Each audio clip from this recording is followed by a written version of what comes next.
ọ̀rọ̀ tá a fẹ́ sọ lónìí ó ṣe pàtàkì. ọ̀rọ̀ yìí nítorí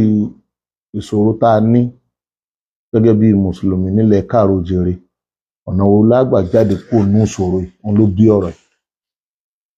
ìgbà táwọn bàbá wa tó ti mọlé bọ̀, ìgbà tí wọ́n ṣiṣẹ́ lórí ìṣòro yìí, wọ́n báṣẹ́ wọn débì kan. ìṣòro wo? a ní ìṣòro méjì. ìṣòro àwọn challenges tó jáde wá tó kọlù wá láti ta, àti ìṣòro àwọn challenges tá a gangan nínú ilé wa. ọ̀nà méjì tó pín sí nìyẹn. àwọn challenges tó wá láti ta tó bá wa mùsùlùmí Yorùbá nínú tó burú jù náà ni challenges àwọn amúnisìn. wọ́n bà nǹkan jẹ́ pọ̀, wọ́n kó bá wa. fẹ́ni tó bá lajú o, tí sì máa ń ronú, tó sì lákòléyà ọ̀rọ̀ Islam nílẹ̀ káàró-o-jíire, wọ́n máa rí àwọn colonial master, àwọn British tó wá kó wa lẹ́rú pé wọ́n jà wá lógun, wọ́n bà nǹkan jẹ́ pọ̀, wọ́n jalè mùsùlùmí lógun, wọ́n fọwọ́ àìdá wọ́n fi bà iṣẹ́ àwọn bàbá wa. àwọn bàbá wa tó lọ nígbà àwọn ìbíyà wa, kódà tún ètò tí ìbíyà tó bíà, àwọn ló bẹ̀rẹ̀ Islam nílẹ̀ káàró-o-jíire. gbogbo ẹnu mọ̀ tí wọ́n sì ní pẹ̀lú àníyàn tó dáa, wọ́n ṣàṣeyọrí. Islam ó ní Yorùbá máa ń pa lówe pé ayé la bá ìmọ̀le, ayé la bá fá, ayé la bá mọ̀le. ọ̀sán gangan ni Christianity wọlé dé tí wọ́n máa ń pè ní gbàgbọ́. Islam ti pẹ́lẹ̀ Yorùbá 100 ọdún ó lé 3 tí Islam ti wà nílẹ̀ Yorùbá, wọn ìgbúrò Christianity. Islam nílẹ̀ Yorùbá ó preach fún Yorùbá àwọn nǹkan tó jẹ́ pé ó lè mú káàrin wọn àtọlọ́run ó dà. bẹ́ẹ̀ náà ló sì preach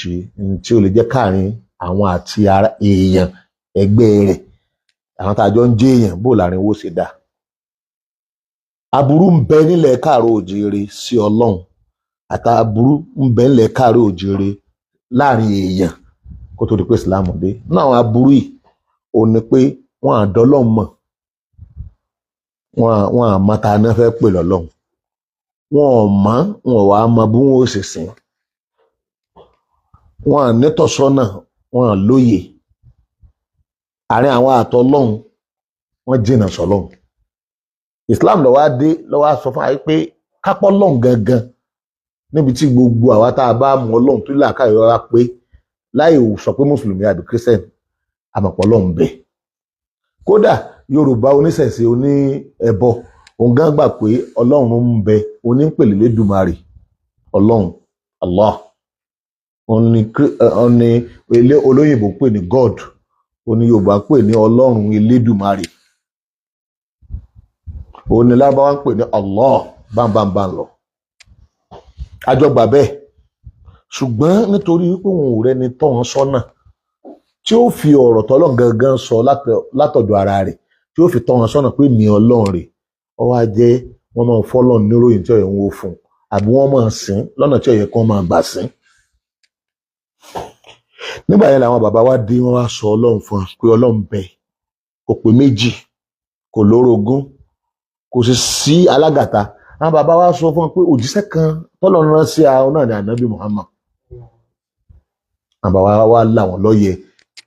wọ́n á la Yorùbá lóye. ní tó sì pọ̀ ní ọmọ Yorùbá wọ́n gbà fáwọn bàbá wa, débi yí pé Islam ti borí ẹbọ. àwọn bàbá wọ jagun o, kí ló dé? wọn ì ní ìdí kí wọ́n jagun, torí kò sẹ́ni kan tó bá wọn jagun. ní ìgbà tí Islam bá dé ìpele ẹlẹ́ẹ̀kẹta ni ó pọ́sibù kó gó ṣẹlẹ̀, a sì ní sá. ìpele alákọ̀ọ́kọ́ làwọn bàbá wa try, wọ́n dẹ̀ gbìyànjú lé lórí. ìpele alákọ̀ọ́kọ́ inú ẹ̀sìn wa, àtẹlẹ́ẹ̀kejì ẹlẹ́ẹ̀kẹta kí n sáré sọ kẹ́ lè bá a mọ bí nǹkan ṣe ń bọ̀, bí ó dé dúró, bó ló sì yẹ kó máa lọ. ìpele alákọ̀ọ́kọ́ nù Islam òun náà ni kéèyàn tiẹ̀ kọ́ gba Ọlọ́run gbọ́ ná. kọ́kọ́ gba Ọlọ́run gbọ́. Ìpele kejì ó ní pé ká di ìjọ rẹ̀, ká kóra wa jọ ká wá jẹ́ ìjọ Ọlọ́run. A pè ní umma, a pè ní Hizbullah, a pè ní mu'minuna, a pè ní muslimun. Ìpele ẹlẹ́ẹ̀kejì nù. Ìpele ẹlẹ́ẹ̀kẹta iná ní ká wá jáde sáwọn èèyàn, ká jáde sáwọn èèyàn. Kuntum khayra ummati ìgbà tí jẹ́ umma ẹ wá jáde sáwọn èèyàn. Ìpele ẹlẹ́ẹ̀kẹta nù. Àìjáde sáwọn èèyàn, à ń kó èèyàn jọ lóòótọ́, à ń ṣàlàyé fún wọn. Gbogbo èèyàn náà l'Ànábì ṣe Mákà. Mádínà l'Ànábì tó lè rí opportunity àti gbé umma kalẹ̀. Ìgbà tí umma tó bá ti dúró, Ọlọ́mọ fún ní oore ọ̀fẹ́, price, hadiya, gift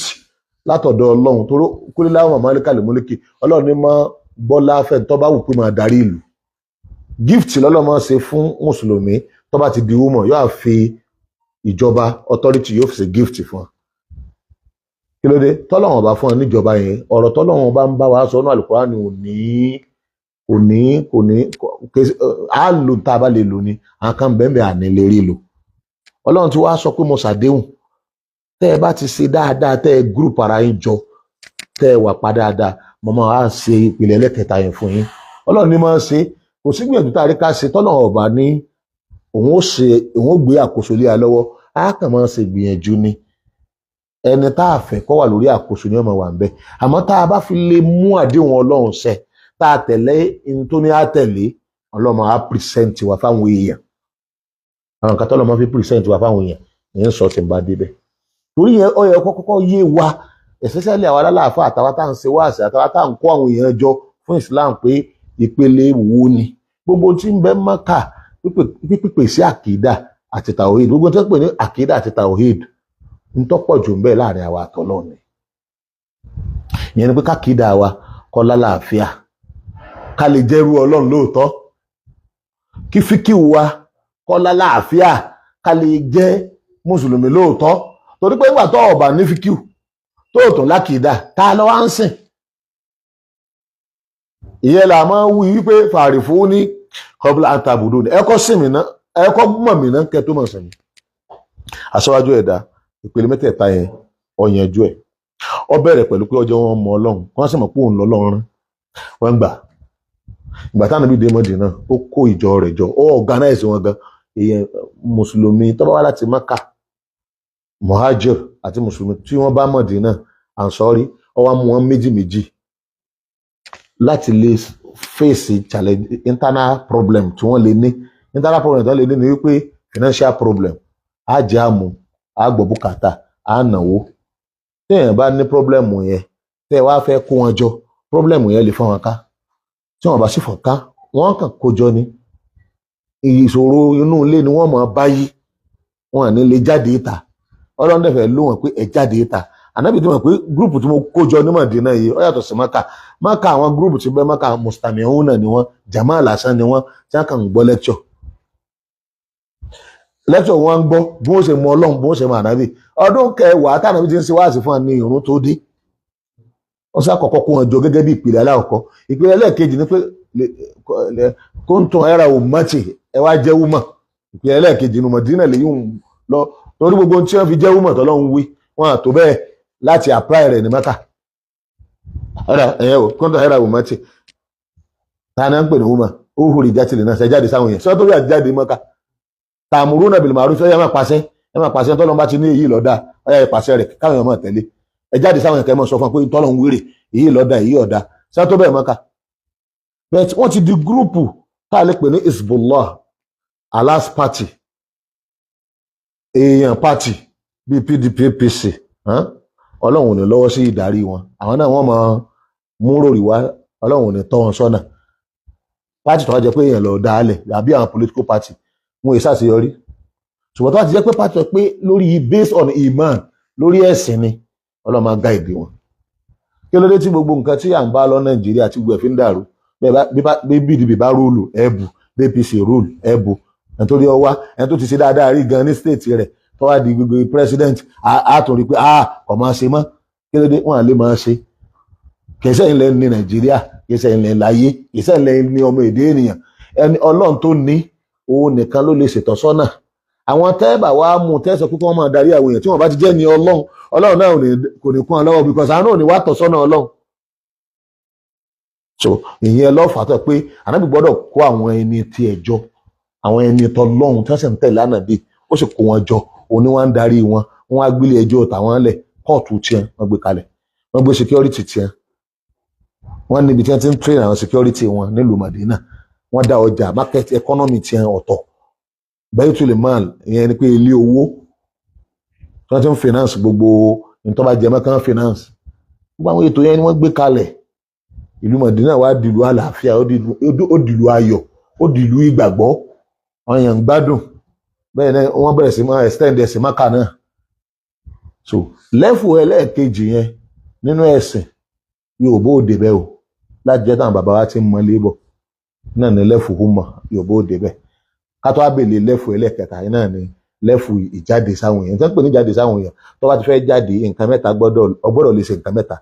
because àwọn èèyàn ló fẹ́ jáde sí, kìí ṣe mùsùlùmí nìkan. Ó yé nìsín, kìí ṣe mùsùlùmí nìkan.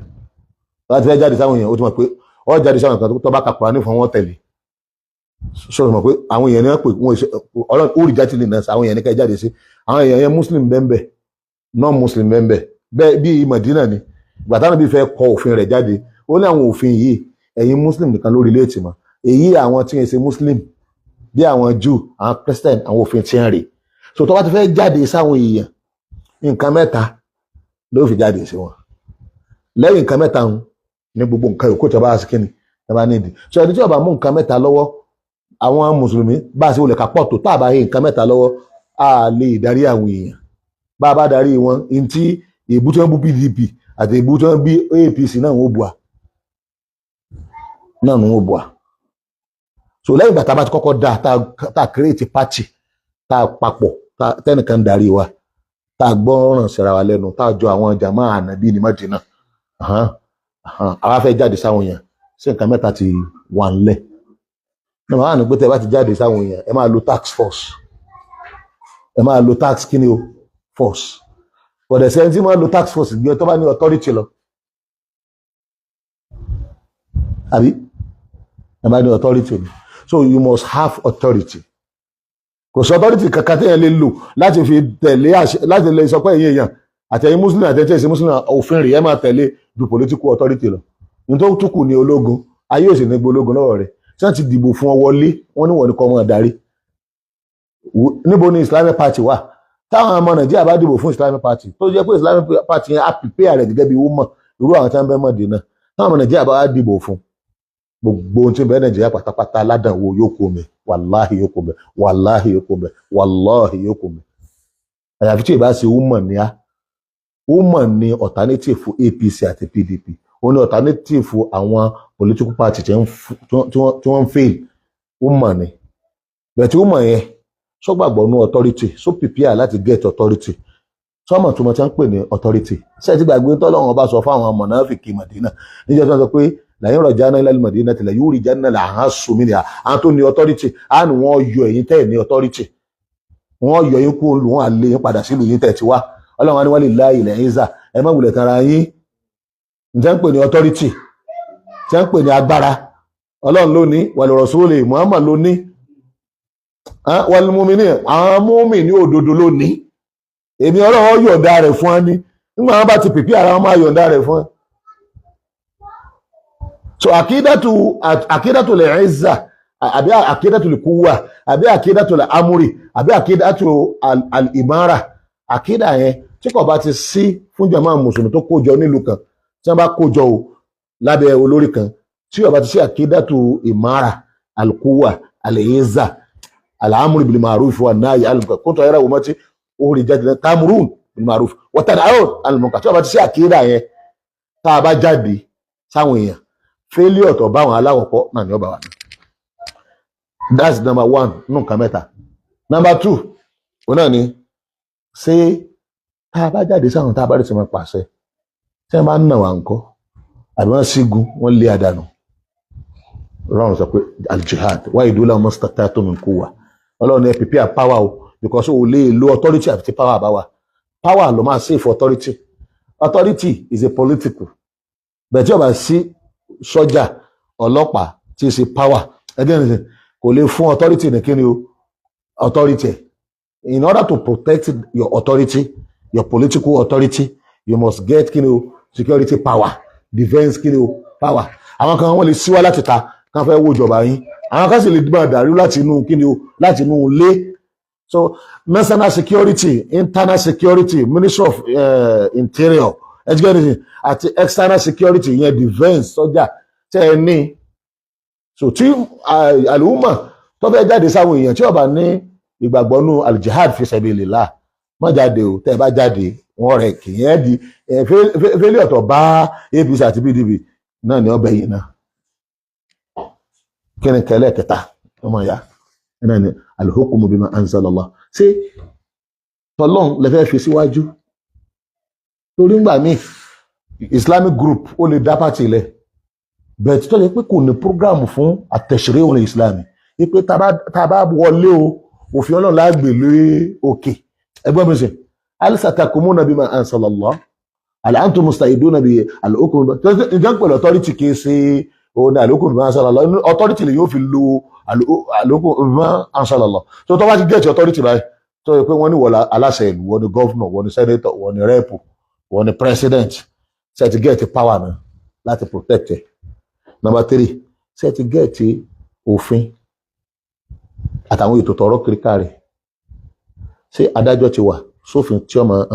ètò lọ́yà ti wà, ètò ilé ẹjọ́ ti wà, ṣe ti gbé ètò yẹn kalẹ̀. Wípé tẹ́ ẹ bá ti dájọ́ pẹ̀lú tọ́lọ́run sọ kalẹ̀ ẹ ti di kèfèrí. So méjèèjì ti bàjẹ́, méjèèjì aláàkọ́ta àwọn yẹn ṣe kí ni o. So nǹkan mẹ́ta tí àlùmọ̀ lè ní tọ́lọ́run fi lè sọ pé ẹ jáde sáwọn yẹn nù. Àlùmọ̀ gbọ́dọ̀ ní authority yẹn, gbọ́dọ̀ ní power tó fi lè darí. Ó lè jẹ́ power military power, wọ́n sàgbọ́dọ̀ ní power. Ẹlẹ́ẹ̀kejì ó gbọ́dọ̀ ní defense, ó gbọ́dọ̀ ní security. Kí ẹlẹ́ẹ̀kẹta ó gbọ́dọ̀ ní kíni o òfin. Ànábì kọ òfin ni bó ṣe fẹ́ gbéjọba Islam dìde Mọ̀dínà ọkọ̀ òfin náà pè ní Sahifatul Madina. Ṣé Kùránì ò sí nílẹ̀, àdísì ò sí nílẹ̀? Ó wà nílẹ̀, ẹni náà lòfin wa bẹ́ẹ̀ ni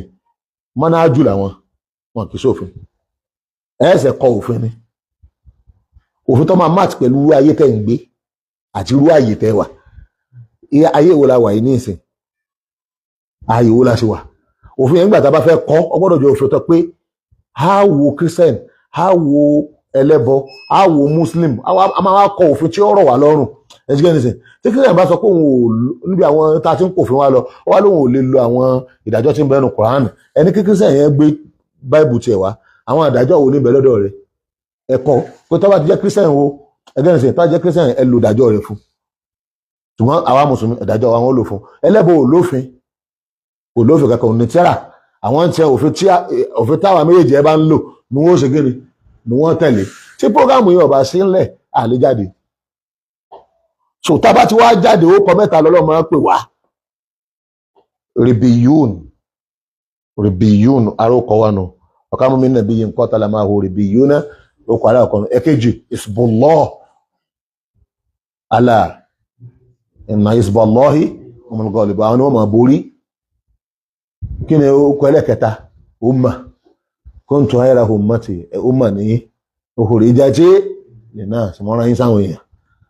Àwọn ọkọ̀ bẹ́ẹ̀ ta yẹn náà ní mí ní kò sáyè láti ṣàlàyé lọ́jù ńbẹ̀. Àwọn àlàyé tí mò ń ṣe yìí ò ní yé pé lẹ́yìn ìgbà tó kọ́kọ́ ti yé èmi àti ẹ̀ta jẹ́ mùsùlùmí wípé ìjẹ́ mùsùlùmí yẹn ó ní ìpele mẹ́ta. Ìjẹ́ mùsùlùmí kẹ̀kẹ́ ṣe wípé ọkàn máa gbélé ayé láì lẹ́kọ̀ọ́, wọ́n máa gbélé ayé láì lọ gbọ́rọ̀. Institution ní Islam, institution tó lẹ́kọ̀ọ́ tó kọ́ tó mọ̀ tẹ́lẹ̀tẹ́lẹ̀ tó pé ó ẹ̀sẹ̀ jókòó láti kọ́ ni, ó ẹ̀sẹ̀ wọ ẹni tí ó ṣe kíni tí ó kọ́. Islam kìkan ẹ̀sìn fẹ́ẹ́nú, kì í ṣẹ̀sìn òpònú tí ó wà mọ̀. It's not possible kó gbọ́ra ayé mùsùlùmí wájú òkàlẹ̀ náà. Àṣà méjì aláwọ̀kọ́ tọ́kọ́ jọ̀ràn fún ọ tó bá ti gba Islam pé lọ́kẹ́kọ̀ọ́. Ìgbà tí ẹnìkan lọ bá nàbí lójú ogun, ànábì ní ṣe ó fẹ́ start pẹ̀lú pé ọjọ́ yẹn ogun táwọn jà lọ́wọ́lọ́wọ́ báyìí àbọ̀ padà sílé kọ́kọ́ lọ kẹ́kọ̀ọ́ náà. Torí ogun tí wọ́n ń jà lọ́wọ́ yẹn ara nǹkan pàtàkì nítorí ojú ogun wọn wà nígbà tó tọ̀ ń dé tó lóun fẹ́ gba Islam àbọ̀ padà lọ lé ọpọlọ kẹ́kọ̀ọ́ náà kó lè bá a mọ̀ bó ṣe ṣe kí ni o bó ṣe ṣe Islam ó nídìí ẹ̀kọ́. Problem táwa nílẹ̀ Yorùbá ni pé ẹni ẹ̀ ń pè láàfáà gan ọ̀yọ́ sọ̀rọ̀ pàáfáà lòun ọ̀yọ́ fọ̀rọ̀ lẹ́fẹ̀ẹ́ ni ọba mọ̀ ẹgẹ́ nìsín ọ̀pọ̀lọpọ̀ tá a pè láàfáà nílẹ̀ káàró òjìrì kì í sáàfáà gbogbo ẹni tí ń sọ̀rọ̀ ń kálukú kan sọ̀rọ̀ nítorí pé kò sẹ́ni tó máa rẹguléètì ta ni ọmọ sẹ̀rọ̀ àti irú ọ̀rọ̀ wo lẹ́ẹ̀mọ̀ skinny lẹ́ẹ̀mọ̀ sọ ibi tí wọ́n bá ti pè ní ààyè mọ̀ ní Islam sẹ́yìn pé Islam ẹ̀sìn rí ó ní yunifásitì òun lọ́kọ́ ní yunifásitì kí kírísítẹ̀ tó mọ̀ pé ó yẹ kí èèyàn dá yunifásitì lẹ ẹlẹ́bùn tí ẹ wulẹ̀ ní primary bìlìtàzé secondary bìlìtàzé yunifásitì Muslim àwọn alákọ̀ dá yunifásitì lẹ níjọ́ táráyé ò tí ì mọ̀ tí wọ́n ń pè yunifásitì àwọn alákọ̀ rọrùn yunifásitì ìmọ̀ ní Islam ìmọ̀ ní ètò ní ok ẹjẹ́ fún yín lápèjúwe ilé àjọ wa Nàìjíríà ìdí ìsìn ìfàtà Christian gangan based on Bible ẹ̀yẹ́ jáde nínú Bible yín ní tá a lè pè ní Christian banking system tí ó sì wà nù àti nù Bible tàbí kọ́ jẹ́ pé Jésù ló sọ ìsáyẹ́dà kọ́ ẹ̀kọ́ ló sọ fún Jésù tàbí kọ́ jẹ́ pé Jésù gangan lọ́mọ wọn sọ ló ṣàlàyé fún abẹ́ tàbí kọ́ jẹ́ pé ọ̀kan náà àwọn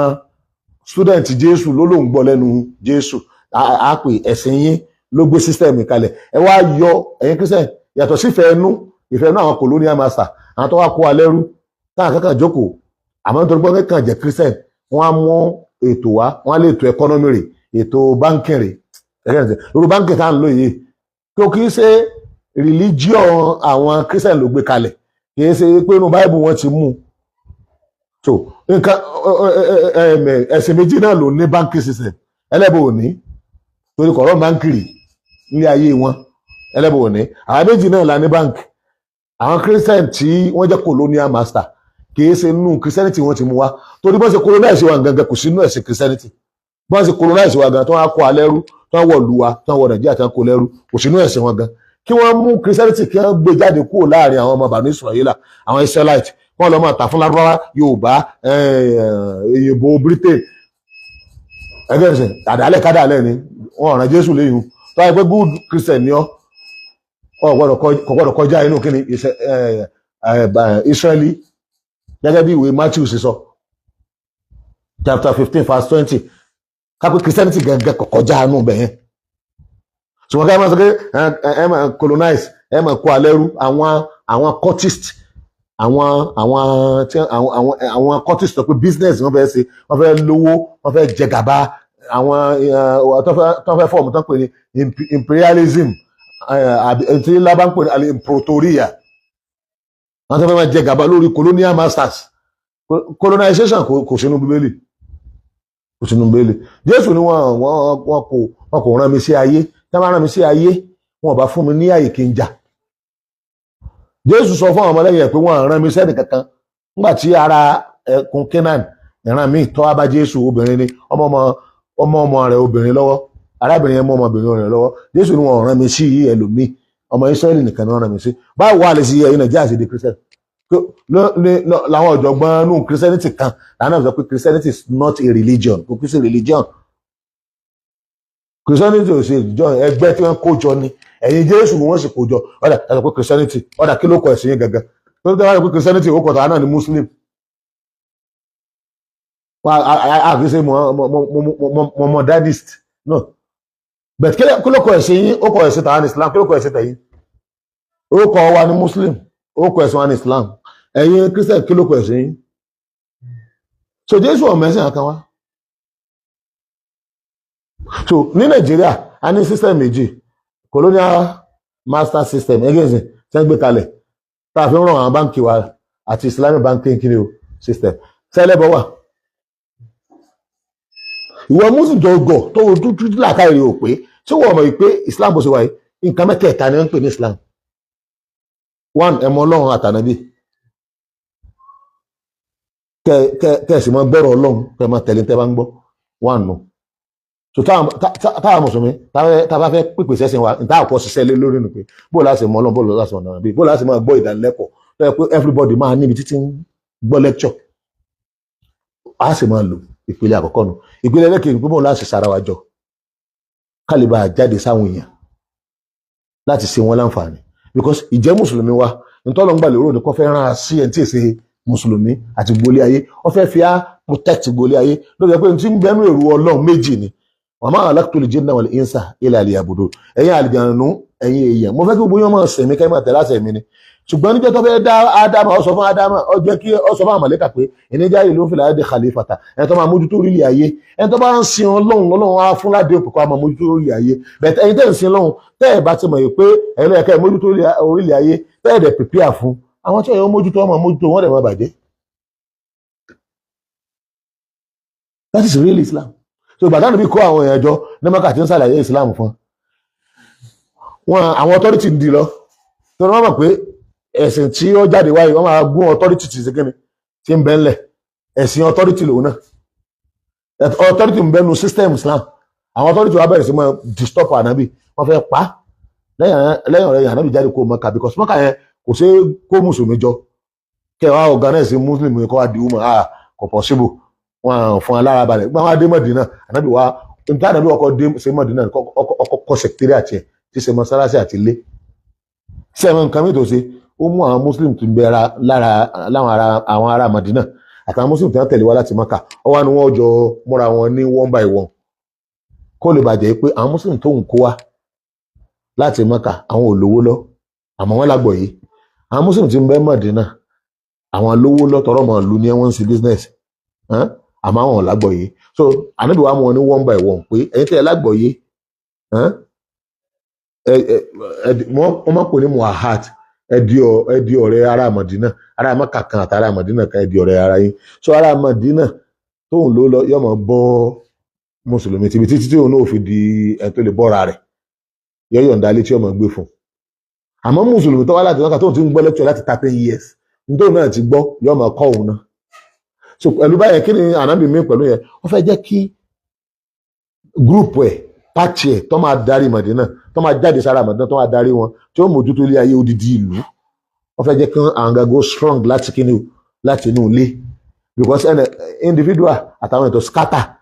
àtàwọn èèyàn tí ò léètò wọn lè mójútó lù àwọn tó bá ní program tí wọ́n ní project tí wọ́n wà well organized tí wọ́n dẹ̀ ready tí wọ́n dẹ̀ ń gbọ́ràn síra wọn lẹ́nu tí wọ́n dẹ̀ ní structure àwọn yẹn ló lè mójútó lù ìyẹn lànà bí kọ́kọ́ wá ṣe nígbà wá rí pé òun gbé woman ẹ̀ dìde tán ọlọ́run wa kó tó hẹ́ra home match ẹ̀yin ni woman tó dáa jù you are the best party you are the best group ó kò rí jáde nínú mọ́ra yín sáwọn èèyàn níbẹ̀ yẹn ọlọ́run mọ́ra yín sáwọn èèyàn kì í ṣe muslim nìkan gbogbo èèyàn tó ní nílùú Mọ̀dínà gbogbo èèyàn ní bẹ́ẹ̀ ẹlẹ́bọ bẹ́ẹ̀ àwọn tí ń bọ náà wọ́n bọ bẹ́ẹ̀ àwọn ẹlẹ́bọ bẹ́ẹ̀ àwọn Júù bẹ́ẹ̀ àwọn Christian bẹ́ẹ̀ kódà ìgbà tí wọ́n débẹ̀ àwọn tó ń control economy bẹ́ẹ̀ tó ń control market àwọn Júù ni wọ́n á bẹ̀rẹ̀ sí máa fara ní àwọn tó bá gbọ́ lọ́n gbọ́ so ànábì láti lọ dá market tiẹ̀ lẹ̀ ẹ̀ ń pè ní sóòkù almanaha that is the first Islamic market nílùú Mọ̀dínà so everything ànábì ní ó ní ibi tí wọ́n ti ń train security ó ní ibi tí wọ́n ti ń control economy tí wọ́n ti ń control ọjà again sin ó ní ibi tí àwọn tí ó bá nílé tí wọ́n lè gbé ó ní ibi tí ẹ ti lè lọ sọ yìí pé mo ní financial problem ẹ dákun ràn mí lọ́wọ́ wọ́n á dẹ̀ power rẹ̀ ẹ jí gẹ́ni sìn pẹ̀lú owó tí wọ́n ń gbàjọ lára àwọn tó ní ẹgbẹ́ ìsìn àtàwọn àwọn onítẹ̀rẹ̀ àánú tó gbogbo ètò lànà bí ní ọ̀dọ̀ níbi tí wọ́n ti ń parí ìjà tí wọ́n ti ń dá ẹjọ́ ẹ̀dá ìsìn so nípa bẹ́ẹ̀ lọ́lọ́run sọ pé ẹ ti wá di group gbogbo tí wọn ò ní wákà nìyẹn ní lẹ́fù aláwọ̀kọ́ mo rí gbogbo lẹ́fù méjì yìí oyè lẹ́fù ẹlẹ́ẹ̀kẹta ni pé wọ́n á di aláṣẹ lórí ẹni tó gbọ́ lọ́n gbọ́ àtẹ̀ntí ọ̀gbọ́ lọ́n gbọ́ àná wọn ń pàṣẹ lórí Mọ̀dínà àmọ́ ìgbà tí wọ́n ń pàṣẹ wọ́n mọ̀ pé Christian ní ìwé tiẹ̀ wọ́n ní ìwọ Christian àmọ́ lòwé rẹ̀ fún ọ àmọ́ àwọn ẹlẹ́bọ̀ ò ní wè gbà tí wọ́n fi darí dẹ́rẹ́ àsìkò kan àìmọye Christian gan ti gba Islam ẹlẹ́bọ̀ wọn ti gba Islam because àwọn èèyàn gbádùn wọn gbogbo ìjà tẹ́rí tí wọ́n bá ànábì jà wọn àwọn kan lọ́lọ́ sí ìjà wa kì í sára nù ilé lóṣù kínní lọ́ba ìjà because justice wà ìgbà tá a dá Islamic market lẹ́yìn ìsìn àwọn Christian wà bẹ́ẹ̀ wọ́n á tajà wọ́n sì wà àrajà kò sẹ́yìn nǹkan tó di stop wọn bá a ṣe ṣe sí mùsùlùmí láti ṣe sáwọn náà njẹ́ ọ̀bá dá lọ́dọ̀ mùsùlùmí kò dá lọ́dọ̀ tiẹ̀ náà nítorí bá dá lọ́dọ̀ mùsùlùmí ọ̀dà fáwọn náà inú wọn dùn àwọn ìgbà táwọn oníròyìn ń bi ọ̀pọ̀lọpọ̀ wọn léèrè ọ̀rọ̀ tí wọ́n sọ gan mùsùlùmí gan ò lè mọ bí ó ṣe gbé kalẹ̀ ọ̀rọ̀ yẹn ti lọ fáyìn jù ní wọn ní àlà agbádùn wọn ni ìlú yìí kì í ṣe àmọ́ ọ̀tá ẹni tí ọba ń jọ pé ènìyàn ìka tó fẹ́ máa sí àwọn èèyàn tó fẹ́ máa dí àwọn èèyàn lábọ́ ó sọ pé ká má ṣẹ̀ṣẹ̀ wa bọ́ bá mú alọ́ta wa náà mú wú ọ̀tá bẹ́ẹ̀ àwọn ọmọ bá ti gbógun tì á ọlọ́run á má gbógun tì á tí wọ́n bá ní àwa o I hate àwọn Christian yes I hate Christian tí wọ́n ń gbógun tì á tó hate wa tó lóun ọba wa jà tó lóun ọpa wa rí I hate ṣùgbọ́n Kùránì sọ pé èyí tó bá jẹ́ Christian tí ò ṣe Islam tí kò bá ti bá wa jà tí ò lè wá ń di ẹrù wa tí ò ní wá la ọlọ́run ní ká máa ṣe dáadáa sí àyà kan àná dandan ní ká máa ṣe dáadáa sí àyè pé ọ̀ṣọ́ expect pé kọ́ ọmọ bá mi jà kí wọ́n á sọ pé ọmọ fọ́ mi létí ìfẹ́ àmọ́ ṣe má bínú ni kó o tó fọ́ mi létí ní ti han owó rẹ o èmi gbọ́ tí mo pọ̀ fẹ́ bá mi jà mí ló sì ti rẹ́dì rẹ lẹ̀ fọ́ mi létí ń fọ́ ọ létí ni nàmí nà ọ́ ẹ̀mẹ́jà nára wa ni ntí wọ́n pa wá láṣẹ pé àgbọ̀dọ̀ wà bá yín jà àgbọ̀dọ̀ tó ṣọ́ọ̀ṣì yín náà àgbọ̀dọ̀ pa yín àgbọ̀dọ̀ gbógun tì yín àgbọ̀dọ̀ fọ́ọ̀sì yín sẹ́sìn ìjà sọ fún àná ìwọ náà ò lè ǹjẹ́ náà àgbọ̀dọ̀ ṣe sí yín ọ̀gbọ̀dọ̀ rò bí ó lè ṣe sí à àbáwọ̀ àyín àjẹ àyín ẹlá nígbà èyí ń ìṣìkan náà ibi à ń lọ tá a fi ń ṣàlàyé gbogbo tá à ń sọ ìpátá ó níbi à ń lọ ibi à ń lọ ni pé àwa fẹ́ bọ́ sílẹ̀ Yorùbá Islam tí wọ́n ń ṣe lọ́wọ́lọ́wọ́ torí ibi tí mo ti sọ̀rọ̀ kọjọ yé gbogbo ẹ tí ń gbọ́ kọjọ yé yín papọ̀ àti Muslim àtàfà ẹ̀yin tẹ́ kọ́ wa àtàwa tí àjọmọ̀ kéwìn àti pásítọ̀ tí ń gbọ́ àti ẹni Yorùbá tó bá dé ọgbọ́ wọ́n rán aṣáwọn èèyàn ni kì í ṣe pé ká fi òdodo ọ̀rọ̀ Ọlọ́run pamọ́ Islam kì í ṣe criminal bó ṣe rí mo ṣe sọ láì fún un kò sí gọ́ọ̀mẹ̀ntì tí kò kì í ní security ní sọ́jà láti lè protect ẹ̀ àbí bẹ́ẹ̀ ni gọ́ọ̀mẹ̀ntì ni wá láwọn mùsùlùmí ìpele wa ẹlẹ́ẹ̀kẹta nù. kò sí ìlú kan tí wọ́n tòrò àfikọ́ yẹ pé pátì kan tó win ní election ló yóò jẹ́ òtòrò àbí ẹ̀kọ́ ni pátì ni á tàfẹ́ jẹ́ kílù òtòrò. ìyàtọ̀ tá a fi àyàtọ̀ ni pé ẹrú Ọlọ́run là wá àwọn pátì wọn ẹ̀sẹ̀ ẹrú Ọlọ́run kan tó di pátì nígbà pátì wa dìbò tán tó bá ti wọlé yóò di authority ṣùgbọ́n tí wọn ò ní tí gbogbo pátì ò ní tí ilé ayé tí wọn ò fi sọ̀síìdì náà ni àwa ní rọ́bà nìyó rebellion ìjọba pé à ń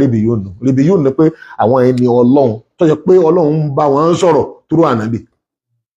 náà ń bá wọn sọ̀rọ̀ túrú àwọn àfáà àti ẹ̀mọ́ tànábì sọ.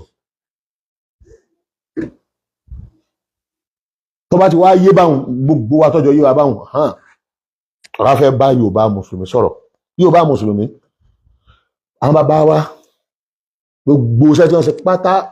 pátá wọ́n ti sọ̀síìdì lórí humor wọ́n ti sọ̀síìdì lórí ìmára àrò kan náà wọ́n gbé kalẹ̀ ó kù àrò méjì làwọn ń pèsè lórí àrò kan wípé àrò pé ká gba Ọlọ́run gbọ́ ká gbà náà bí gbọ́ tí wọ́n ń kọ́ wa ẹ̀dí ẹ̀rẹ́sẹ̀ àwọn bàbá wa sì gbìyànjú láti sọ wá di woman ṣùgbọ́n tí gbogbo nǹkan tí yóò fi jẹ́ woman tí ó bá ti pé èèyàn lè di woman ilẹ̀ Yorùbá ni mo bá sọ̀rọ̀ ó nílẹ̀ Haúsá gbogbo tí èèyàn fi máa jẹ́ woman náà fi jẹ́ woman gbogbo tí èèyàn fi máa jẹ́ àrò mẹ́tẹ̀ẹ̀ta pé nílẹ̀ Haúsá àwọn bàbá wa ilé méjì náà wọ́n kọ́ fún Islam nígbà tí Islam ní ilé ó kéré tán mẹ́wàá ó kéré tán ni o ilé méjì wọ́n kọ́ lé ìrun wọ́n sì kọ́ lé ike gbogbo tí wọ́n ṣe ìpárátá ìpele kan péré ni wọ́n ránṣọ lé lórí ẹ ń bá lóun wọ́n ránṣọ lé òun ó ṣiṣẹ́ ìpele kejì àti kẹta yóò jagun ìyẹn lẹ fi lè gbọ́ history ogun lábẹ́ ìṣàkóso Usman bin Fodio history jihad because tó bá ti lè sọ fún kèbèrè pé ò lè darí mi èmi ni mo ní tí mo fi lè darí lọ́wọ́ yóò jà ọ́ lógun ìwọ náà ó sì jà tán bá jà ọ́ lógun so ló fi jẹ́ pé ẹni tó bá fẹ́ complete Islam n tí ń bẹ́ nù tàn ànábì ọwọ́ àánú tàn tiẹ̀ náà wọ́n jà ànábì lógun náà dẹ́jà ànábì ní sọ́jà Yorùbá Muslim ò ní sọ́jà rí kò ní security rí kí ló dé wọn kì í ṣe Islamic nation Yorùbá Muslim jàmáà mùsùlùmí ni tí àwọn bàbá wa ń gbìyànjú kò dín nẹ́sàn ìgbà tó wá ti á dórí ìtàwá yìí ọ̀yà á continue with ẹ̀ ni kì í sí ìbúlọ ayẹ̀ká máa búlẹ̀ nídà yìí àwọn oní nation kí ni a rí lára jàmáà mùsùlùmí táàbí kọ́ dìnísàn nǹkan márùn-ún Christian ní márùn-ún táàbà ti ní márùn-ún ẹni ó ní ọmọ kó wa yọmọ gbàṣẹ wá sí gbogbo ẹnikẹ́ni tó bá fẹ́ jẹ́ dísàn dandan ni kó ní ìlànà tí ń tẹ̀lé àwọn Christian ní lànà wọ́n ní lànà wọ́n á pariwo fún wa pé Bible ní ìwé àwọn náà sì ní òfin tí wọ́n kọ yìí àwọn náà lòfin òfin wọn rẹ̀ rí àwọn ìyàtọ̀ system àwọn náà ní system yẹn pé structure ọ̀nà tá à ń gbà lógbèsí ayé wa education politics àwọn náà kọ́ tí wọ́n kọ́ ni structure nù àmófin ọ̀tọ̀ lòun wọ́n tó kọ òfin wọn máa fi protect nation ni pé àwa tá a kójọ yìí o n tá a gbàgbọ́ rèé o òfin tí ó sì máa guide wa rèé wọ́n ní manhaj láwọn Christian manhaj yẹn òun náà ní Bible mo sọ pé wọ́n tẹ̀lé o kákan báyìí lè tẹ̀lé ni wọ́n bá dá báwa náà ṣe dá ẹgbẹ́ nìsín so kíá ni wọ́n ń tẹ̀lé òfin táwọn kọ fúnra wọn á fi tọ́lọ́hun tó wí nínú ìwé Ọlọ́hun tí Mósè mú wá tí Jésù náà sì jẹ́rìí sí wọn fi sẹ́gbẹ̀ẹ́ kan n táwa mùsùlùmí fi yàtọ̀ sí ọ̀nà àwa ń tẹ̀lé ọ̀rọ̀ tọ́lọ́hun sọ tí ṣe Al-Qur'an adẹ̀ tẹ̀lé àdíìsì ànábì yẹn là á fi jẹ́ rọ̀báání àwọn ò kì í ṣe rọ̀báání ìlìmọ́ání làwọn ìtẹ́ ń pè ní ìlìmọ́ání ni pé ẹni tí ò mú tírà rẹ̀ kó fi máa dájọ́ tí ń bẹ́ẹ̀ nu tírà rẹ̀ kó fi máa dájọ́ lórí àpèjú nínú lọ́dọ̀ àwọn Christian tí ń bẹ́ẹ̀ nu tírà wọn ni pé anybody tó bá ṣe kìsì náà wọn á lẹ̀ lóko pa ni lọ́dọ̀ tàwa ó lójú ẹni tí wọ́n lè lẹ̀ lóko mẹ́mbà ṣe ṣèlè tó bá ti jọ́dọ̀ wọn nà lẹ́gbàá ni 100 ẹ̀ lè lẹ̀ lóko lójú ẹni tí wọ́n máa lẹ̀ lóko arúgbó náà máa lẹ̀ lóko arúgbó tó yẹ pé kò fi sìnà lẹ̀ ó ti di jájá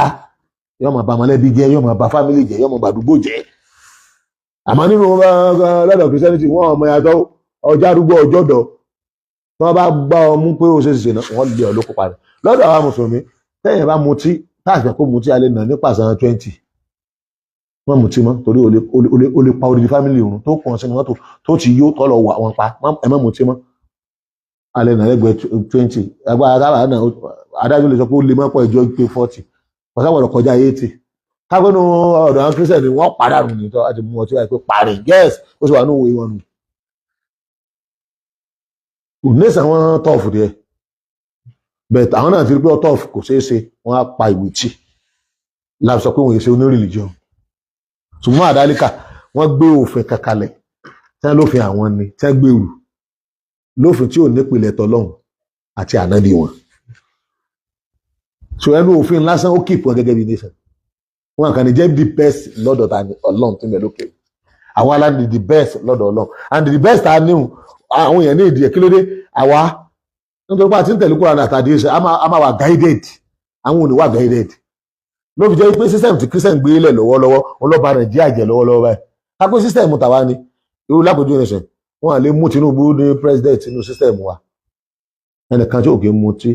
tí kò kí ń mu nǹkan kan tí máa ń kírun pé tí sì máa ń yan náfìlà lóru tó sì máa ń ka Quran ọmọ ń kà ẹgẹ́ nìsín tí sì máa ń yọ sàká wọ́n ti wo rẹ́kọ̀dù ẹ̀ kò sígbà tí kò yọ sàká ẹ̀ka rẹ̀ máa dé ọ̀dọ̀ gbogbo àwọn èèyàn ó ti wà náà gbogbo tí mo yà Quran kejì kò gbọ́dọ̀ sọ pé òun fẹ́ jẹ president tó bá sọ pé òun fẹ́ jẹ president kò jẹ́nu kò gbọ́dọ̀ sọ pé òun fẹ́ jẹ governor kò gbọ́dọ̀ sọ pé òun fẹ́ jẹ senator àwọn èèyàn ni wọ́n pìkì ẹ̀ pé èèyàn rí ni wà á lọ rí ṣe ọ̀nà tẹ́ gbà pìkì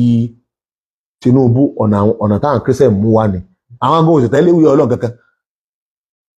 ọ̀nà democracy and then àwọn tí wọ́n máa dìbò nínú ìjọba ti Islam is anybody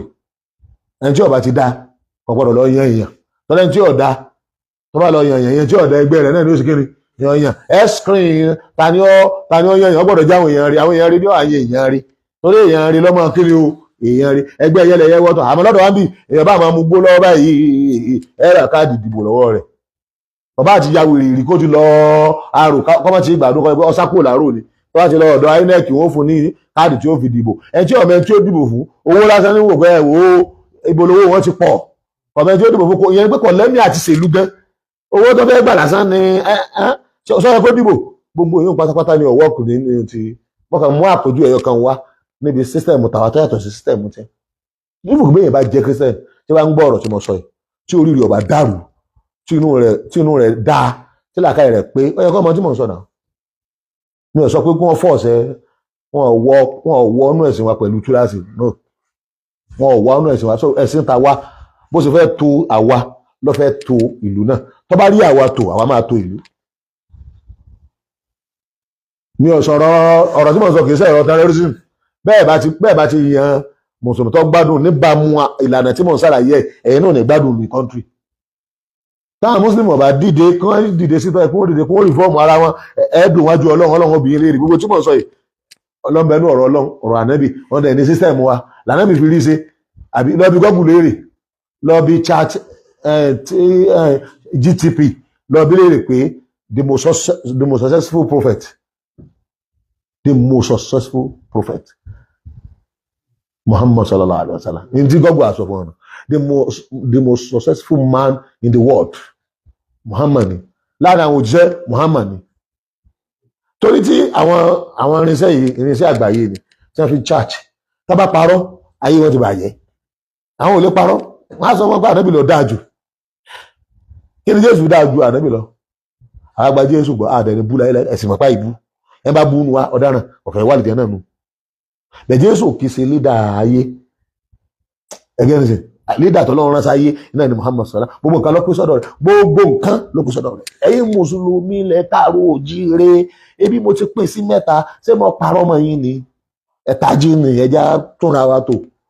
ẹ̀ta jí ni ẹ̀ tí bọ̀ sí lẹ́fù wúmọ̀ tẹ́ bá máa bọ́ sí lẹ́fù wúmọ̀ nǹkan mẹ́wàá kan bẹ̀ tá nàbí ṣe Mádínà tẹ́ ẹ bá ṣe fúnra yín lẹ́ẹ̀mọ́ tó kù tẹ̀kẹ́ sí kù nígbà mú rú àsìkò táwọn Muhammad sallallahu oní market tiẹ̀ ẹ jẹ́ ká mùsùlùmí ọ̀dá Islamic market lẹ̀ ká dúró tì ká dá oko gidi ká fi dé àwọn èèyàn lọ́rùn báwọn èèyàn bá nígbà dùn Islam ànábì ní Baitul Mal program ti ń lọ́nbẹ̀ pọ̀ sakati bẹ́ẹ̀ wákùfù bẹ́ẹ̀ àbí bọ́sẹ̀ ń pín ogún ọ̀n bẹ́ẹ̀ Baitul Mal that is financial institution ànábì ẹni báńkì ànábì economy base ẹgbẹ́ ìsìn ibi tí wọ́n ti ń sọ̀fọ̀ ẹ̀ tó bá ti ní financial problem ibẹ̀ ni wọ́n máa lọ. ànábì ní security Yorùbá Muslim gbòòdì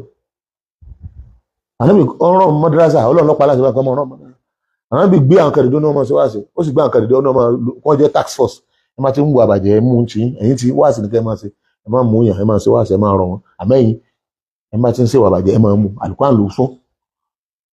waltakum minkum ummatun yad'una ila al-khayr wa ya'muruna yad'una ní pípé wọn ya'muruna ní ẹ̀pá wọn láṣẹ ìyàtọ̀ mi láàrin méjèèjì àwọn kan task force àwọn kan dáwà enlightenment gbogbo ètò Yorùbá ń bọ̀ lẹ́tí ni nígbà tí ní Yorùbá Mùsùlùmí òkú ṣe nation ni pé ẹ̀ tó bá jẹ́ nation yóò mọ̀ tẹ̀lé mọ́nájú tàwa ẹyọ kan láti ṣe ń bẹ̀ nù mẹ́ta ní Yorùbá tó wọlé sẹ́ẹ̀dì nation. Number 2 ẹ̀ bá jẹ́ nation yóò ní ilé ẹjọ́ yóò lófin yóò wà ní ilé ẹjọ́ tó ti máa lo òfin níbo ni sẹ̀ríà court wà nílẹ̀ Yorùbá ilẹ̀ Haúsá ló ti lé ní because Islamic nation ni wọ́n rán mẹ́ ẹ̀yìn òní ẹ̀ tó bá jẹ́ nation máa ní security tiẹ̀ the system rẹ̀ àwọn Christian ló design rẹ̀ àwọn ẹlẹ́bọ̀rẹ̀ ní security tiẹ̀ àwọn nílẹ̀ àwọn olúọdẹ níbo ni security àwọn aláàfáà wa kò sí àbí tábà lọ máa lo àwọn tó ní tábà máa lo security àwọn tó ní security àwọn tó design tiẹ̀ láàlò mujahidun ní tàwa mujahidun ẹ sọ fún dáadáa pé mujahidun ló kọ tàwọn tàwa àbí ayatul amru bil ma'ruf wa nahyi anil munkar tí wọ́n máa pàṣẹ tí wọ́n máa protect àwọn tax force wa a ní tí àwọn ní tiẹ̀ kẹ́rẹ́ títí àwọn òfin rán tó bá délé Haúsá yẹ́ra àwọn ọmọ ogun wọn tún sẹ́kù wọ́n tún gẹ́sìn wọ́n máa mú dà lọ́wọ́ àwọn kan máa gbébọn lọ́wọ́ ẹgbẹ́ ẹ̀sìn ọlọ́dẹ àwọn ẹlẹ́bọ náà wà bí wọ́n bẹ̀rẹ̀ Yorùbá dì ìsìn OPC kankan Christian náà dẹ̀ ní system tiẹ̀ ó ní system tá à ń lò àwọn náà dẹ̀ ní security private security nù church wọn abẹ́ẹ̀kọ́ ni ẹ̀yà àfa àti yín dà nílẹ̀ Yorùbá ni mo ti wẹ̀ òkè ṣe ibòmí tí mùsùlùmí tó ti pé o. Now woman tí ò ní kóòtù ṣé woman ni so kóòtù kèfèrí láàkọ iṣẹ́ ìdàkà lọ sí kóòtù àwọn oníṣẹ̀ṣe tó bá ti wá fẹ́ parí ìjà a máa lọ kóòtù àwọn oníṣẹ̀ṣe a lọ kóòtù àwọn Christian níbo kóòtù tàwa wà kí ló dàbèrè now education àmọ́ education ti àlọ́tọ̀ ó sì gbọ́dọ̀ jẹ́ sáà ìdá bí education wọ̀ bá lè darí àwa kó tó ń darí aráàlú ìyẹn ni pé káràlú kó farabalẹ̀ fún kéwú pé gbogbo yín lẹ gbọ́dọ̀ kí tẹ́ bá fẹ́ ní láárí a jẹ́ pé àwa tá a bá kéwú a gbọ́dọ̀ ní láárí ìyẹn ni pé tá a bá ti ń kéwú a gbọ́dọ̀ máa rí lò a gbọ́dọ̀ máa fi ṣiṣẹ́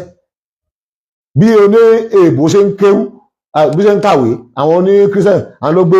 western education kalẹ̀ certificate rẹ̀ certificate wọ́n fi ṣiṣẹ́ báwo la ṣe ní fi certificate ilé kí o ti a ṣiṣẹ́ tí wọ́n bá ti ní non kini formal education ní tàwa ìgbà tá a fẹ́ lọ register ilé kí wa ní Òṣogbo wọ́n ní non formal education ilé kí àwọn olè register rẹ̀ bíi ti school àwọn tí tàwa ní non formal tó sì jẹ́ pé ẹ̀gbọ́n lọ́jọ́ fún western education kí ló táwọn àfáà wòran bí tí kí òfin ní láárí ẹ̀ pé tá a bá ti wá parí kéwú tán báyìí kéwú kìí ṣe láàrin àwọn àtọ́lọ́ nìkan kéwú fẹ̀ jù báyẹn lọ kéwú ló ní university kéwú ló ní medicine kéwú ló ní algebra kéwú ló ní mathematics kéwú ló ní biology kéwú ló ní physics kéwú ló ní gbogbo ẹ̀ kí ló dé tí kéwú ò ní nǹkan kan ju art subject lọ kéwú ló ní art subject òun ló ní science òun ló ní commercial òun ló ní technical àbí technology kéwú ló ní wàláhì láàbí a sì ṣáájú àwọn Christian àwọn British àwọn ni wọ́n kọ lẹ́tà sí Ìsáàmù Thallis wípé àwọn ò mọ̀ nípa science àwọn ò mọ̀ nípa literature àwọn ò mọ̀ nípa technical nípa bẹ́ẹ̀ àwọn ń tọrọ lọ́dọ̀ ọ̀gásà àwọn tó ń wínú lẹ́tà àwọn tí í ṣe ọ̀gá wa mùsùlùmí ní Andalus ní Spain ẹ kọ́ wa ní science ẹ kọ́ wa ní technical ẹ kọ́ wa ní literature the first education tí wọ́n ní àwa la kọ́ wọn nígbà wọn á débẹ̀ ni wọ́n á rí i pé nǹkan ń bẹ lọ́dọ̀ mùsùlùmí tí wọ́n fi kéwú kọ́ ló fi jẹ́ pé ńgbà tí wọ́n padà já àwọn mùsùlùmí lógun níbi tí wọ́n ti lọ kéwú gbogbo tíra wa ni wọ́n kó àwọn tí wọ́n ò rí pé wọ́n dà sómi wọ́n mọ̀ pé iná la fi ju àwọn lọ àfi ìmọ̀ ju wọn lọ láì wọ́n ti á dà omi ẹ̀yin Yorùbá muslim ẹ̀yin yóò ti ẹ̀ wáyé mọ́ ẹ̀wọ̀n á ń lo art subject ẹ̀yin bá sì ń lo art subject science náà fi ń ṣèjọba òun ni ó ní gbogbo náà òun ló ní tẹlifíṣàn òun ló ní mọ́tò commercial àwọn fi ń náwó ṣe science ṣe commercial lówó lọ ní agbára kankan wọ́n bá yín ṣe set tẹ́ lónìí wọ́n bá yín ṣe microphone tẹ́ lónìí wọ́n bá yín ṣe fáwọn ní àwọn kúfù wọ̀ọ̀dù wọ́n ti ń kó gbẹ̀ wá ẹ̀yin ò ní kankan tẹ́ ń ṣe àbí kẹ́ máa jáná sí kẹ́ máa kọrin kẹ́ ha orin sórí kẹ́ kàkà kọ́ra lásán yes tá a bá kó gbogbo ẹ̀ papọ̀ báwọn tó ṣáájú wá ṣe kó gbogbo ẹ̀ papọ̀ ìṣèjọba tọ́lọ́ ń fún wọn kò lè fáwọn wọn àdúró ní wọn àdúró rárá ni ìyẹn lọ́lọ́run náà fi jẹ́gun ní àmọ́ àwa dúró gbẹ̀yìn sójú kan náà nígbà àwa dúró gbẹ̀yìn sójú kan náà táwọn ibi táwọn lọ lọ́jọ́ àmọ́ wo nígbà téèyàn bá ti mọ ibi tí ń lọ èyí tó bá kù tó bá wà lásàkà ní ẹ̀ náà ni ọmọ fi dára àràtà wa ń dá ní ìsìn pé èyí yóò ilé ike tí a ní ọ ṣáájú ilé ike ó bàbá mi lọ́dá ilé ike ó ilẹ̀ bàbá rẹ̀ kọ́ ọ́dọ́ bàbá rẹ̀ mọ̀ ike ó bàbá rẹ̀ mọ̀ ike ó ìgbà àwọn ọ̀dẹ̀ tí wọn ò rí núrò mọ tí ń ṣe yín lọ́wọ́lọ́wọ́ tó mọ bí ẹ ń lọ mọ bí ẹ ti ń bọ̀ mọ bí ẹ dé dúró tó mọ kí lọ́ràn yín kan bẹ́ẹ̀ bá mọ̀ ṣé ń tí ọ̀ràn yín kan nù àwọn ọmọ ilé ike ó ti ń jáde èwo ló fi kéwù ń lọ gbàṣẹ́ ìjọba rí kí ló dé tẹ̀yìn àfà tẹ́ ìpẹ́ra yín jọ ń gbolẹ̀ Yorùbá gbogbo lẹ́dọ̀ ẹ̀kọ́ àwọn ọmọ ilé ike náà jọ ẹni kò sí gọ́vnà kan tí ó wọlé kò sẹ́nitọ̀ kan tí ó dé sẹ́nitì kò sí rẹ́ẹ̀pù kan kò dẹ̀ sí ọ̀nàrẹ́bù kan tẹ́ dìbò fún àfẹ́yì tó bá sáìn fún yín pé tó bá ti débẹ̀ owó tí wọ́n ná sí education ti western education ká máa náró ẹ̀ náà sí Islamic education wọ́n lọ mú tí wọ́n wá látọ̀dọ̀ àwọn foreigner ni àwa náà lọ mú tí a náà wà ó yá ẹja àjọmọ́ náà àwọn mùsùlùmí à ń bẹ́ ń bì alákọ̀ọ́jú country báwo lẹ́sọ̀ pé kí o tàwa non-formal ti western education ti ẹni formal ọmọ àlè ní ọ́ ni wèrè ń sí ọ́ ni nǹkan ń dààmú agbáyé ẹni àbí àwọn àfáà wa wọ́n gbàbọ̀dé ni àbáwá gangan lájọ gbàbọ̀dé mo jọ ń bára mi wí mo ń bá gbogbo kálukú àwọn ẹ̀já ìròyìn sí ṣé kí ló burú bí kí á pe conference kan ní pé conference yẹn o ẹ máa búra yín ẹ máa fọkọ ọ̀rọ̀ ránṣẹ́ síra yín ṣé ẹ ní nǹkan tọ́pọ̀ tẹ́ẹ̀sì ni ẹ̀yin lè máa mú ẹ̀yin rábítà káàtì ẹ̀rí fẹ́ dìde pé gbogbo wájọ́ tó bẹ́ẹ̀ ẹ pé gbogbo wájọ́ ẹ̀yin rábítà sọ pé ẹ fẹ́ ṣẹ̀dá court ní gbogbo àwọn Ìwó Ìkìrun Ìbàdàn Ìgbà Àwo wọ́n dá ṣẹ̀dá court lẹ̀ tí wọ́n bá dálẹ̀ rábítà tí wọ́n gbé fún yín source of income torí number one nínú òfin Nàìjíríà kò ní ìdí kọ́ lọ primary school àti kọ́ lọ secondary school kó tó di adájọ́ lórúkọ ọ̀tún kí ló dé ní sùkúù wọn lè kọ́ ní tó fi ṣe ìdájọ́ ní sẹ̀ríà court wọn lè kọ́ ilé ike wọn ó ti kọ́ so therefore Nàìjíríà constitution sọ wípé ẹ ń bá lọ ilé ike tó parí sáráwì òun ni kí wọ́n ṣe kí ni kí wọ́n yàn ládájọ́ tí wọ́n bá kó project fún ẹ̀yìn rábítà lápèjúwe ṣé ẹ̀yin gan ò ní gbogbo adájọ́ tẹ̀ ẹ̀yàn òun àwọn náà wọ́n máa mú kankan wá gbogbo ẹ̀hún ṣẹ̀ tí wọ́n ń ṣe ń kọ̀ tún ìkejì tẹ̀yìn rábítà tẹ̀ sọ pé àyàrí kéwú ọgbọ́dọ̀ rà recognize ìsáyàdà kí gọ́ọ̀mẹ̀ntì ọgbà totally àbí kí wọ́n ní owó kan tí wọ́n mọ budget kan tí wọ́n mọ san so ministry of kéwú kọ́ wà so ministry of education ṣe ẹ máa jẹ ẹ máa mú ministry of Arabic education náà Islamic education ẹ̀yà wọn náà kọ́ wà kọ́ mọ́ sí ìlú kan tí ilé kéwú bá wà tí wọ́n ní san sálárì ẹ̀ǹtí bẹ́ẹ̀ ẹ bá ti ní kò rí bẹ́ẹ̀ òun tó àníjọ dìbò fún àṣepè fún mùsùlùmí tó bá dìbò fún káà náà wá ní bóyá àgbé àfa àkàkalẹ̀ gbogbo ẹ̀yìn àfa àtẹ̀ ń jà wọ́n mú kan nù yín kan gbé kalẹ̀ nǹkan méjì náà fẹ́ ṣe sẹ̀ríà court ilé kéwú wọ́n mọ̀ sanwó ẹ̀ ọ̀yá ẹ lọ ṣe gọ́vnọ̀ ẹ fi state kẹsì example ẹ lọ senate tẹ́ ẹ bá ti rú ọmọ awúsọ support ẹ̀yin náà ní alátakò ẹgbẹ́ ayé ní wúmọ̀ lamta tẹ̀sù bí mà jahalakum ummata nǹkan tẹ́ fi di wúmọ̀ bẹ̀bẹ̀ kàkún ní tẹ́ fi jẹ́ wúmọ̀ ó náà ní pé àlòkùn mọ́ sallallahu tọ́lọ́hún tẹ́ fi ń dájọ́ ní tẹ́ fi jẹ́ wúmọ̀ ní náà ní kéwú ní tẹ́ fi jẹ́ wúmọ̀ náà lè dé lárúbáwá ní tẹ́ fi jẹ́ wúmọ̀ ó náà ní sẹ̀ríà ọlọ́run tẹ́ ń lò ẹgbọ́n mi sìn gbogbo rẹ̀ pátá kàkún ṣé wúmọ̀ wà ní ṣé wúmọ̀ Yorùbá Muslim nígbà tá yóò jẹ́ wípé àwọn bàbá tí a rí wọn gbé Islam di authority àwọn authority tí ń bẹ local authority tí ń bẹ àwọn ẹlẹ́bọ ló ní àná kún bẹ ẹgbọ́n mi sìn kò fún wa ní structure torí structure tá a bá láà ní kò wá sọ́sọ́ tọ́rí tì ń bẹ structure yẹn ó weak kò ní lè ṣe nǹkan ìgbà tí Haúsá kóra wọn jọ lábẹ́ Usman bùnú fòdí tí wọ́n fọ́ọ̀mù ìjọba Islam ẹgbẹ́ ẹ̀sìn wọ́n ti ní structure wọ́n ti ní authority nígbà èbòdé tó gbá structure yẹn tó gbá dànù tó ní democracy là á máa lò wọ́n tún wá kóra wọn jọ padà àwọn èèyàn tí wọ́n fi fọ́ọ̀mù structure yẹn tí í ṣe ọba sultan àtàwọn emir àtàwọn ulama àtàwọn experts ẹgbẹ́ ẹ̀sìn wọ́n á kóra wọn jọ pọ̀ pé lóòótọ́ lẹ change structure sí democracy ṣùgbọ́n àwa umma á protect ara wa pẹ̀lú umma organization ni Jama'atu Nasrul Islam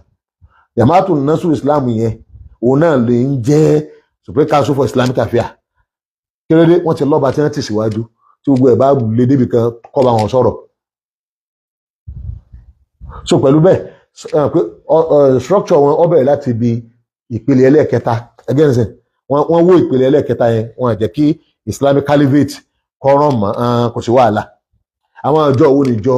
Islamic Caliphate náà ni sultan àti gbogbo ẹ̀mí àti ìbẹ̀ nílùú kọ̀ọ̀kan àtàwọn àfa àtàwọn expert bẹ́ẹ̀ àwọn tí bá ń kàwé àtàwọn tó tún ní máa jẹ̀lẹ̀ wọ́n á kó ogun ọjọ́ sínú Jama'atu Nasrul Islam ìyẹn ni pé lẹ́yìn ìgbà tí wọ́n fèèlì níbi authority wọ́n fèèlì structure authority àná wọ́n sọ structure yẹn wọ́n gbé sínú ìjọ yẹn náà wà ń run bí government with government àbí government inside the kini o government again ìgbà tó di pé òfin Nàìjíríà ó hà láwọ àwọn mẹ́tẹ̀ẹ̀ta àwọn Christian nísàlẹ̀ bí wọ́n sáré fọ́ọ̀mù kan yẹn ni wọ́n ń dà gẹ́gẹ́ bí government inside the kini o government olóń protect woman Christian so now tí àwọn Haúsá bá ní woman structure tó fi ń protect gbogbo mùsùlùmí north àti kéwú àti kùránì àtẹ̀sìn àti Islam àbí àti interest àwọn mùsùlùmí àti láti protect wọn àti politics wọn ẹgbẹ́ ìsìn kí politics yẹn kí mùsùlùmí wọn benefit mẹ́ structure wo la nílẹ̀ Yorùbá tó tiẹ̀ lè ṣe làjí táwọn ń dánwò ní north ẹ wá láwọn àfọwọ́nì láàrí a máa gbọ́ àwọn kan náà bàbá wa wọn ní wọn ò dá rọ́bìtọ̀ lẹ̀ fún òṣèlú wọn ò bá dá lẹ̀ fún òṣèlú rọ́bìtọ̀ ò rí pé òṣèlú òun ló lè fún un ní agbára àyè pé tẹ́ ẹ bá ní pé kọ̀sàgbára kan tó lè fún yín àjẹ́ pé ẹ ní tẹ́ fẹ́ ṣe ni tẹ́ ẹ bá ní tẹ́ fẹ́ ṣe kẹ́ ẹ rí pé ẹ̀ lè sí àfi kẹ́ ẹ ní agbára politics fún ayé lẹ́mọ̀ pé lọ́nà kan ọ̀nà méjì ẹ̀dà sí politics. Wọ́n ò sọ fún yín pé kẹ́ ẹ ló máa ṣe meeting ní APC àti PDP ẹ̀yin gangan tó lé APC àti PDP lọ́dọ̀ yín. PDP àti APC yóò máa rábàbà lọ́dọ̀ yín ni yóò máa gbàyànjá lọ́dọ̀ yín ni ẹ wá lẹ́ẹ̀dá sí i. Ẹni tí ọ̀dà sí i ó lè béèrè bóun ṣe pín in. Ẹni tí ọ̀dà sí i ṣé wọ́n rí ti ẹ̀rù. Ẹ lọ wo gbogbo àwọn ọmọ tí ń kó sí àyè agbára ká ń bá wọn rìnrìn nígbà tí wọ́n máa ń jà ní Central Bank tí ká ń sọ̀rọ̀ kí lọ́kàn sí ká ń pẹ̀lú Central Bank wa káwọn ní ọmọ máa sọ táàsì ní Central Bank ni kò ní jẹ́ ṣe kọ́ńtírì tí káwọn ò ní sọ̀rọ̀ àwọn bàbá àti àyìnkan ní ìsọ̀rọ̀ àbí àwọn aláṣàdúrà bẹ̀rẹ̀ aláṣàdúrà parí aláṣàdúrà bẹ̀rẹ̀ tẹ̀lé fún aládùúrà parí. So rọ́bìtọ̀ tí kò bá lè gbé ìgbésẹ̀ tó yẹ kó gbé ìgbésẹ̀ márùn-ún ni iṣẹ́ márùn-ún kan bẹ̀ tí rọ́bìtọ̀ bá ti lè rán rẹ̀ tí museum ò lè rán rẹ̀ museum àwọn èèyàn dáadáa ní mẹ́mẹ́ mo ń fún yín nímọ̀ràn ni o ọ̀nà míì wà tá a lè lò tá a bá ti dé authority ẹjá protect human ẹjá protect human ẹ̀dẹ̀ tá a bá ti protect human authority máa pọ́n human lé yọ́dẹ̀ máa fún alẹ́ tọ̀ wá. A gbọ́dọ̀ protect woman nínú nǹkan tá a fi lè protect woman ní rọ́bìtọ̀ wa nínú ní mùsùlùmí wa ṣùgbọ́n tí rọ́bìtọ̀ àbí mùsùlùmí àbí nàkọ́míò àbẹ́ ní ìmí ìtẹ́ríkẹ́ dáre àwọn àgbà Yorùbá àwọn àgbà mùsùlùmí Yorùbá Muslim scholar gbogbo ẹ̀yin bàbá ẹni mọ̀ bá sọ̀rọ̀ tẹ́ ẹ̀ bá ti lè succeed bí nǹkan márùn-ún ẹ wò rẹpísẹ́ǹtì wa ò bẹ́ẹ̀ bá ń rẹpísẹ́ǹtì wa ẹ̀ zero ẹ̀ ń gbà wá ní ẹ̀ ní lè function ẹ̀ ní lè ṣe nǹkan kan àwa mùsùlùmí ní ìdí nǹkan márùn-ún ṣé wá ní bá ka nǹkan márùn-ún tán a ní dúró dè yìí o àwa à ń pèpè lónìí yìí sí alternative rọ́bìtọ̀ ìṣe ni pé League of Imam and Alpha alternative wọn láì wo wọn alternative muslim àti gbogbo unity organizations tí wọ́n ń dálẹ̀ láti unite wa tí wọ́n bá fail níbi nǹkan márùn-ún tó bá fail níbi nǹkan márùn-ún ọ̀nà àbáyọ míì fún gbogbo tí ń gbọ́rọ̀ mi ni pé